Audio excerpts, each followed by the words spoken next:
എൻ്റെ എല്ലാ കൂട്ടുകാർക്കും ഇന്നത്തെ ഈ വീഡിയോയിലേക്ക് സ്വാഗതം. ഇന്ന് നമ്മൾ പറയാൻ പോണത് ക്ലർക്ക് എക്സാമിന് ചോദിച്ച ഒരു ക്വസ്റ്റ്യൻ പേപ്പറാണ്. അതിൽ ഇംഗ്ലീഷും മലയാളം പാർട്ടാണ് നമ്മളിന്ന് നോക്കാൻ പോണത്. ഫസ്റ്റ് ക്വസ്റ്റ്യൻ നോക്കിയോളൂ. He came early dash use the correct question tag. He came എന്ന് പറഞ്ഞിട്ടുണ്ടെങ്കിൽ എന്താണ്? പാസ്റ്റ് ടെൻസ് ആണ് കെയിം എന്ന് പറയുന്നത്. അപ്പോൾ ഡിഡ് കം എന്നുള്ളതാണ് അല്ലേ? അപ്പോൾ പോസിറ്റീവ് ആണ് നമ്മളുടെ പാർട്ട് എങ്കിൽ നെഗറ്റീവ് ആയിട്ടാണ് ക്വസ്റ്റ്യൻ ടാഗ് വരിക അല്ലേ? അപ്പോൾ എന്താ വരിക? Didn't he. അപ്പോൾ ഏതാണ് ആൻസർ? സി എന്നുള്ളതാണ് ആൻസർ ആയിട്ട് വരിക. Next question. If I prepared well I dash the project. Choose the right verb. ഞാൻ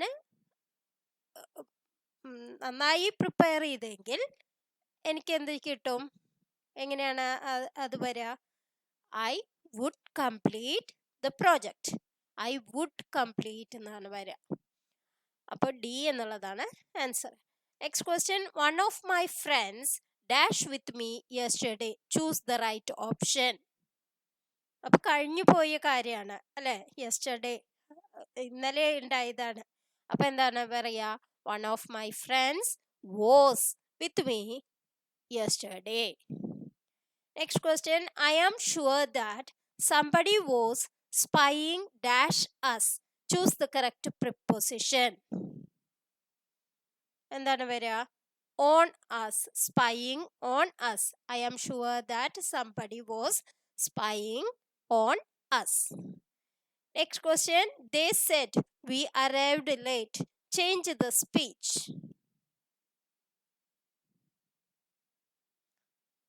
They said that they had arrived late.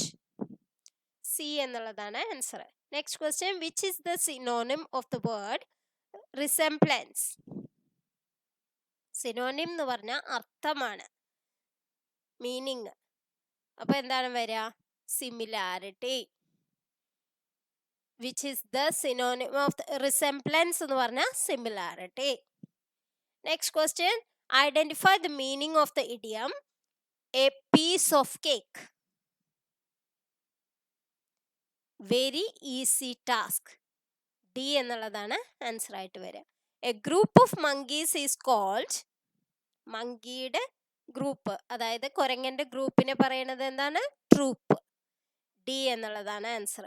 The fear of the dark is known as. എന്താണ്?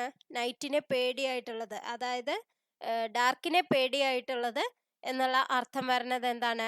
Nyctophobia. Nyctophobia. Next question. Write the one word substitute for the art related to decorative and beautiful handwriting. Answer B ആണ്, calligraphy. ഇപ്പോൾ കുറേ ക്ലാസ്സുകൾ calligraphy ഒക്കെ ഉണ്ട്, യൂട്യൂബിലൊക്കെ കണ്ട്. അത് എങ്ങനെയാണ് നന്നായി എഴുതുക, എങ്ങനെയാണ് ക്രിയേറ്റീവായിട്ട് എഴുതുക എന്നുള്ളതാണ് കാലിഗ്രാഫി കൊണ്ട് അർത്ഥമാക്കുന്നത്. Next question. മലയാളം ആണ്. ഒറ്റപ്പദം എഴുതുക. ഉണർന്നിരിക്കുന്ന അവസ്ഥ. ഉണർന്നിരിക്കുന്ന അവസ്ഥേനെ എന്താ പറയുക? ജാഗരം. ഉണർന്നിരിക്കുന്ന അവസ്ഥ ജാഗരം. Next question. തിരുവടി എന്ന പദം പിരിച്ചെഴുതിയാൽ. തിരുവടി എന്ന പദം പിരിച്ചെഴുതുക എങ്ങനെയാ?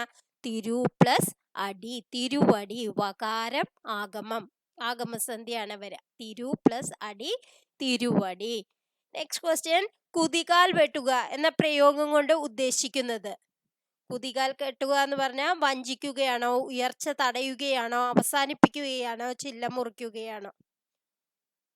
എന്താണ് അതിൻ്റെ അർത്ഥമായിട്ട് വരുന്നത്?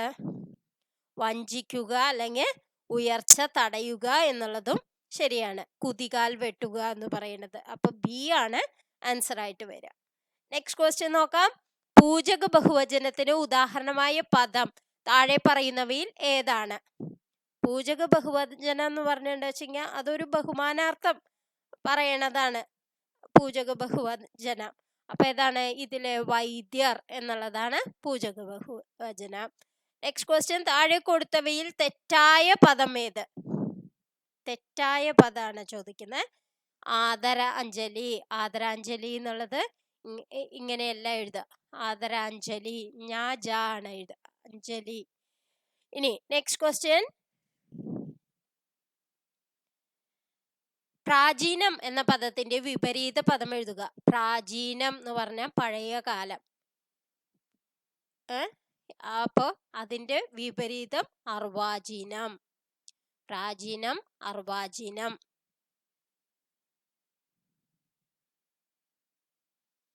Next question. മഞ്ഞ എന്ന അർത്ഥം വരാത്ത പദം ഏത്? നിധനം എന്നുള്ളതാണ് ഇതിൽ അർത്ഥം വരാത്തത്. നിഹാരം, തുഷാരം, തുഹീനം എന്നുള്ളതൊക്കെ മഞ്ഞാണ്. Next question. വിഗ്രഹാർത്ഥം എഴുതുക. പാദപങ്കജം. പാദപങ്കജം എങ്ങനെയാണ് വിഗ്രഹിക്കുക? പാദമാകുന്ന പങ്കജം. പാദമാകുന്ന പങ്കജമാണ് പാദപങ്കജം. Next question. Slow and steady wins the race എന്ന ആശയം ലഭിക്കുന്ന ചൊല്ല് താഴെ പറയുന്നവയിൽ നിന്നും എഴുതുക. മെല്ലെ തിന്നാൽ മുള്ളും തിന്നാം എന്നുള്ളതാണ് slow and steady wins the race. പതുക്കെ പതുക്കെ നമ്മൾ ചെയ്തിട്ടുണ്ടെങ്കിൽ ഏത് കാര്യവും സാധിക്കും എന്നുള്ള അർത്ഥമാണ് അതിനുള്ളത്. Next question. ചേർത്തെഴുതുക. കടൽ പ്ലസ് പുറം. കടൽ പ്ലസ് പുറം ആവുമ്പോഴും കടപ്പുറം എന്നാണ് നമ്മൾ ചേർത്തെഴുതുക. അപ്പോൾ ഏതാണ് ആൻസർ? സി എന്നുള്ളതാണ് ആൻസർ. അപ്പോൾ ഇന്നത്തെ ക്വസ്റ്റ്യൻസ് നിങ്ങൾക്ക് എല്ലാവർക്കും ഇഷ്ടമായി എന്ന് വിചാരിക്കുന്നു. ഇനിയും കൂടുതൽ ക്വസ്റ്റ്യൻസുമായി നമുക്ക് അടുത്ത ക്ലാസ്സിൽ കാണാം. Thank you for watching.